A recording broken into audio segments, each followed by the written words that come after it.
So the shutdown keeps on going. But what you don't realize is, yes, we're not paying the military. The Democrats decided not to do that. Yes, we're not paying essential workers. The Democrats decided not to do that.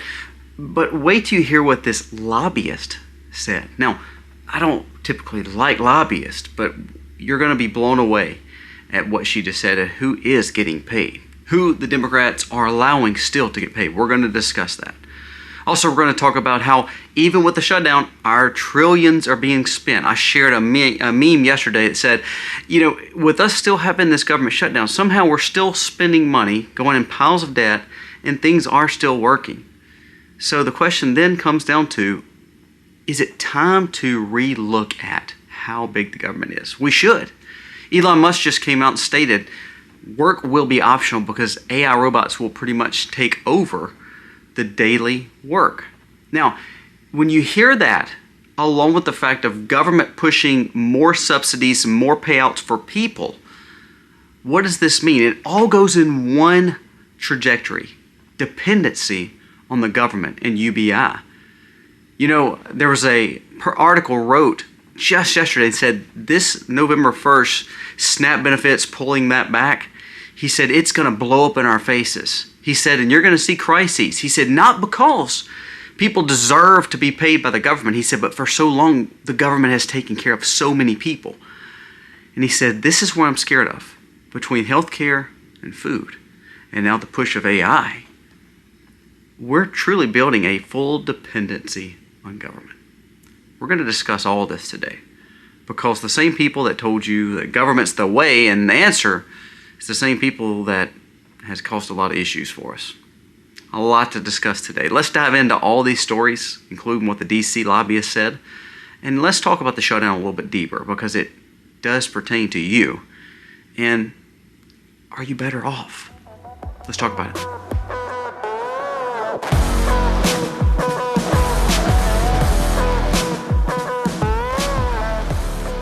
Hey guys, welcome to our channel. Thank you so very much for being here today. If you are new, we humbly ask that you will subscribe to the channel, give us a thumbs up. It means the world to us. We do a giveaway each and every month, and then when we hit 300,000, hopefully very soon with subscribers, we're going to do a second giveaway, and it will be for a big one. So wait till you hear what we're going to be giving away. And then also remember, follow me on Facebook, Instagram, Twitter. I'm on all the platforms.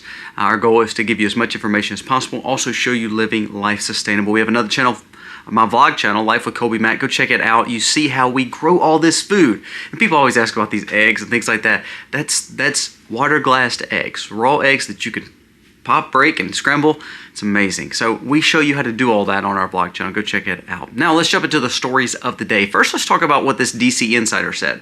And then we're going to move in how November 1st, the SNAP benefits, how government has intervened in our life, how important it is, because it's affected the cost of healthcare, our food, and inflation is actually just putting us into the same prison that government may want. This goes along with this DC insider.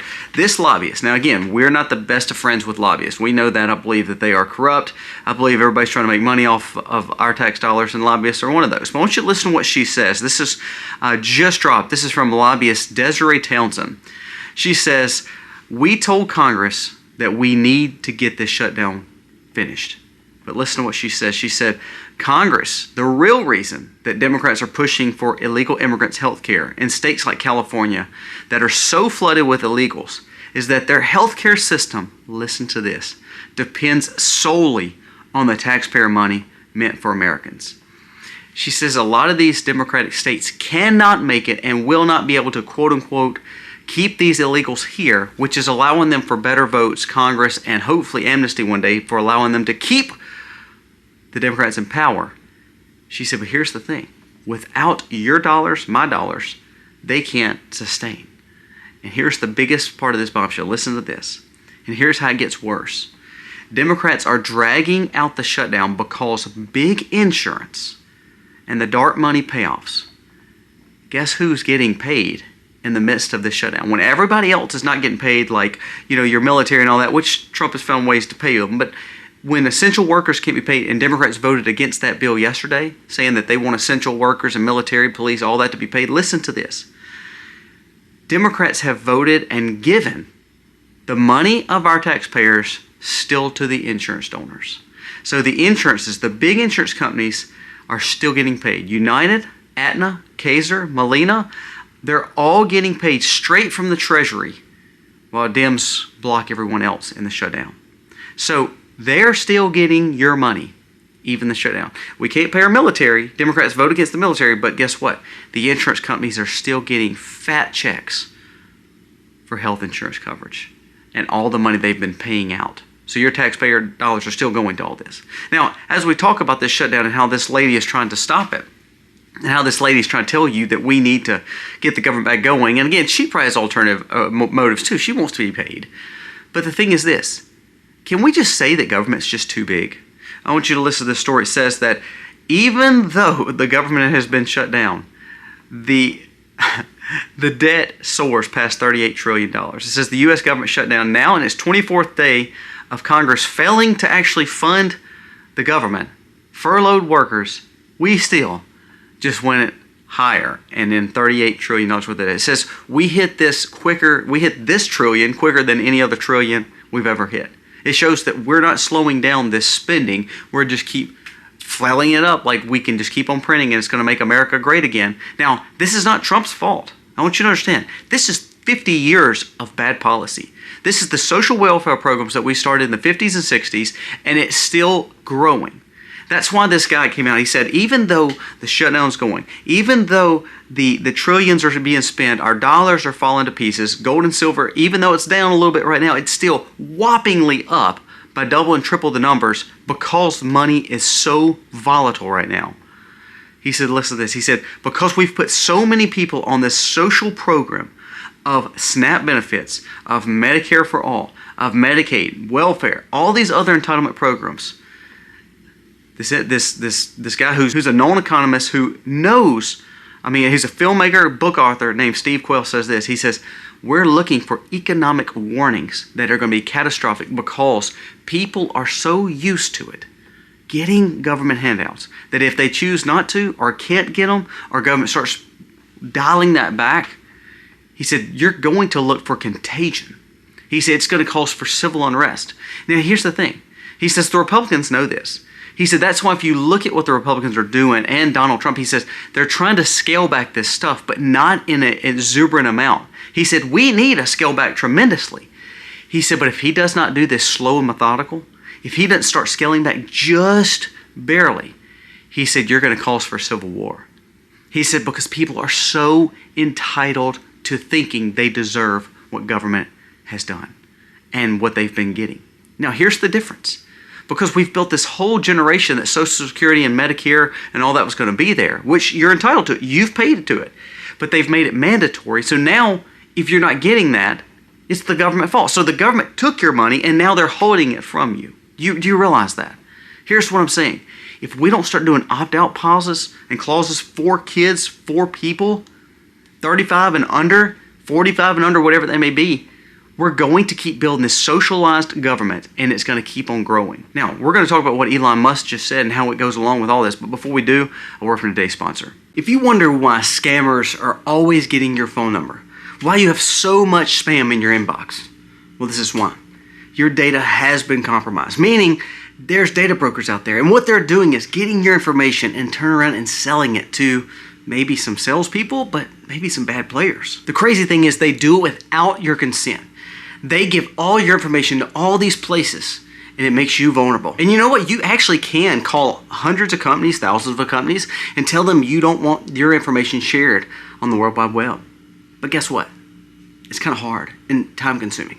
That's why today's sponsor, Aura, is the game changer for you and your safety with your data online. Everything that we do is online now, so the last thing I want to do is try to go and find out who's got my information that shouldn't have it. That's why we recommend Aura. Aura does all the hard part. Aura goes in and they start taking your information automatically off and taking it away from some of the more compromised places, the vulnerable places. I kid you not. My inbox, my phone has been completely cleaned up, and I don't have to worry about all these crazy calls and all these insurance salesmen and all these apps tracking me all the time.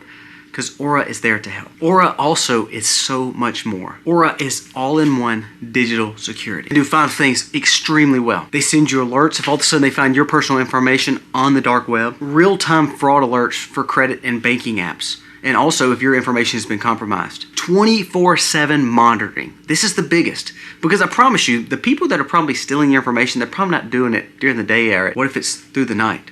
24/7 monitoring from Aura. A secure VPN, antivirus and password manager, and so much more. A US-based support available around the clock. So if something goes wrong, you can reach out to them and they're right there to help you. Aura includes $5 million in identity theft insurance. At night when I lock my doors before we go to bed, I don't want to lock just the front and leave the back open. Aura is all in one, so that way it's protecting you all online. If I sleep at night and I physically protect my home, what about making sure that I'm digitally protecting my information? Check with Aura today, aura.com/themacs. Get 14 days free by using that link. You want a peace of mind when you sleep? Aura can give you that. Aura.com/themacs. Check them out. Now going back to this story, and we're going to keep on talking about what Steve Quayle just said, but Elon Musk even came out and stated, he said, what we're seeing is the movement of robotics and AI growing so much. AI and robots will replace all jobs. Working will be just optional. Now, he's not saying he wants everybody dependent on the government, but what AI has done, studies show that people are not critically thinking anymore because they're using Grok, they're using ChatGPT, they're using OpenAI, they're using all these other platforms to where people are not thinking for themselves. They're basically just using AI to do it. Not only that, you're starting to see people losing jobs. Not only that, Amazon, 600,000 we just talked about, but it said over the next 5 years, 40% of the workforce could easily be gone based on AI and robotics. If that's the case, what happens? What happens? Our government is already inflating money to a point where we can't afford. You see now everybody's telling you to go to the streets. You're seeing a lot of minorities, a lot of younger individuals who are choosing not to work because government is giving them free housing, free healthcare, and free food. And ultimately they're saying, well, we're entitled to it. They've been used to it, so why are they going to go back and work at a dead-end job to pay for their family? They want the government to do it for them. Prime example, I'm going to tell you a scenario, and this actually is someone I personally know. I knew him from school. We're not close, just know of them, and here's their story. This girl had, she has 3 children. She's a nurse, went to school, became a nurse. Now, because she was unwed, basically government paid for her schooling. So she got free schooling. She says, I got free schooling. She said each one of my children were free because I was on Medicaid, because I was unmarried, and at that time in school. So she said, I've had free health care, free schooling. Now she's a nurse, makes very good money. But because she is living with this guy who is the father of her kids, she's choosing not to marry him, so it looks like they're still a single income family. So the government is paying for their home, also giving SNAP benefits for their children, and still giving CHIPS, which is health care for the kids. And she says, I'm not going to marry the father of the children, which again is very unbiblical, very dystopian. But she says, I'm not going to marry him because now we're still bringing in 2 incomes, but we're looking at single parents, and so the government's giving us all the money. They're beating the system. So she's upset, and people like her are upset that the government is trying to take their benefits away. Steve Quayle says this: these are the people that's going to get irate because they've been on the government dole for so long. Do you remember? I remember so long ago when I was a child, when people had to have welfare and go to WIC and have to have help from the government. It's not that we felt bad for them. It's that they almost had it was a humbleness. It was a thing where people were like, I don't know if people need to know that we're on government assistance. We're just trying to get through this temporary time. You've been there. You know, we've had times where we're like, gosh, I know government's helping me right now, but ultimately I want to get back on my feet. It wasn't embarrassing by no means, but it was one of those things where people did not want the government to always help them. Now we've built a whole entitlement system based on that. And now with Elon stating, with AI robotics, and like Steve Quayle said, because we've built this entitlement programs to where the people that's been paying into the system, that's been getting all these benefits, is now living all the way throughout 30, 40, 50 years on it, they don't want to give it up. So he's saying what we're actually seeing with this SNAP benefit thing, what we're seeing with AI, what the world has seen with with America depending on America to provide all this, but America's economy is falling to pieces because even in their shutdown, they're spending trillions of dollars. We're looking for contagion and problems on the street because we've built people to basically divulge their whole life to where they have no independence anymore. It's all dependency on government. Since this, I want you to listen to this, how scary this is, because they need you to be dependent on the government.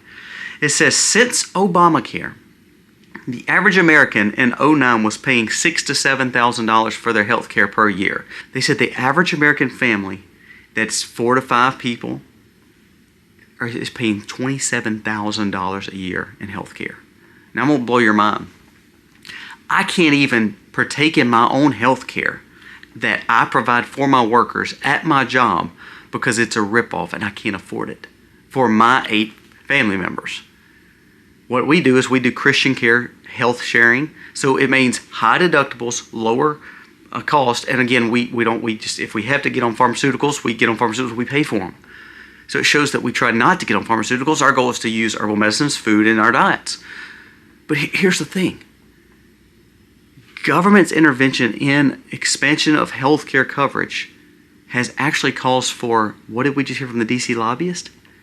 The DC lobbyists just showed that the healthcare companies are getting paid because they're doing the reimbursements and all this involvement with Obamacare. So what it did, it didn't give coverage for all, just like the Democrats are wanting Medicare for all and illegal immigrants to get coverage. What it does is it puts the burden on the American people, the taxpayers, and the government, and it keeps on raising our debt limits to where we can't afford to live anymore. Thomas Sowell said this, wise man. He said, remember, he said, when the government can't tax you, the best thing they can do is print more money.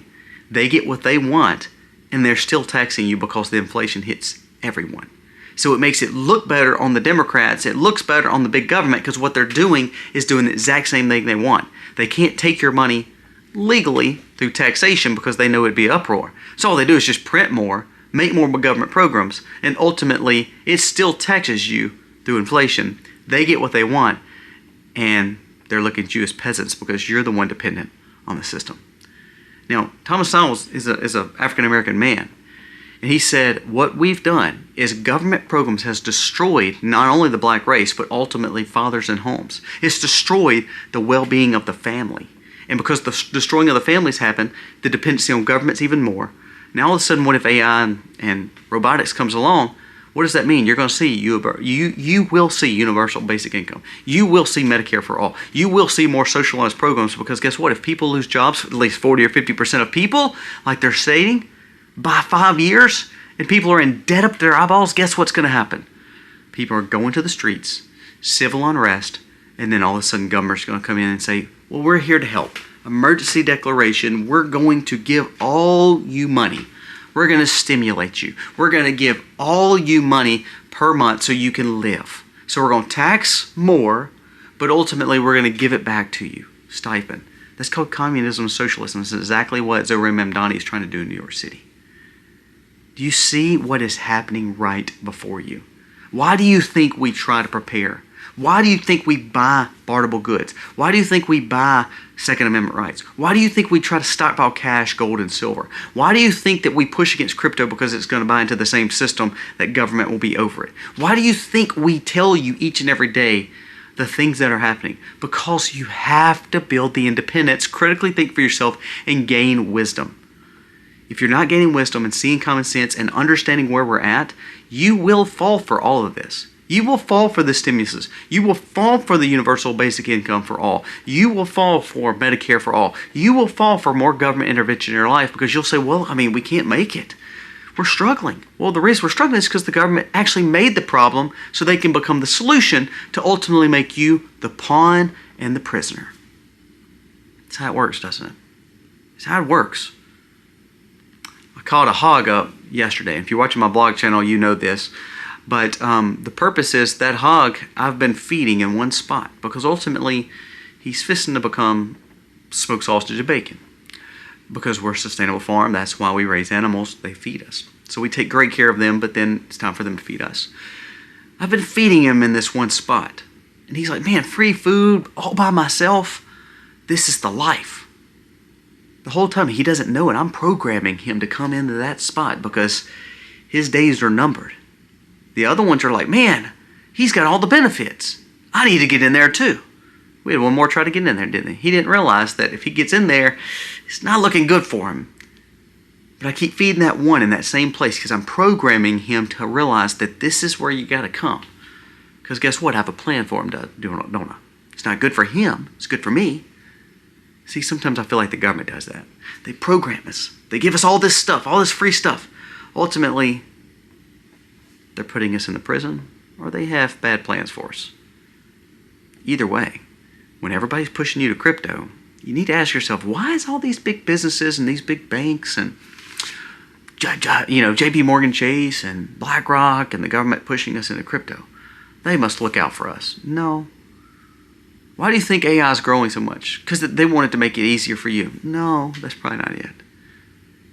The real goal is they're programming us, just like they have with socialized medicine. Can you imagine if our government from 100 years ago came back and saw that 42 million people were milking the system and getting handouts, and of that 42 million, they said 60% is actually working and able to do more, and they're choosing not to because government gives them stuff? Can you imagine? They would be embarrassed that we've allowed for dependency on our government when those kind of people said do not depend on the government because that's not freedom and liberty. What have we done? It's unbelievable. The lobbyists said it true. The shutdown, people are still getting paid. It's just the people you don't know about. Big insurance, Congress, they're still getting paid. You know that? While they're holding money up for all this other stuff, they're still getting paid. And we're still going in piles of debt, even in a shutdown. If we don't stop these programs and we don't stop just giving money to everybody, then what we're going to do is we're going to end up in a fallen empire, civil unrest, like Steve Quill said, or completely upset that the government's not giving us more, which is going to make for the government to grow, which makes for ultimately demise of independence. It's not to scare you, it's just to wake you up today. Start growing some food. Start buying seed banks. Start putting a little gold up. Start buying barterable assets. I mean, you're sitting in one of my stockpile preppers pantry. I mean, you look, we've got stuff to can. We've got all this stuff over here. We got all this food. We got tons of all this. We've got all our herbs over here for medicine. We've got all our stuff stockpiled over here. Why do we do that? It's not just to look cool. It's actually because we want independence. And all this food, everything you saw right there, we're growing. That's what we have to do. You live in cities, you find ways to grow. You find ways to barter. You find what people need so then you can be that provider one day. Pay attention. Thank you guys for watching. God bless.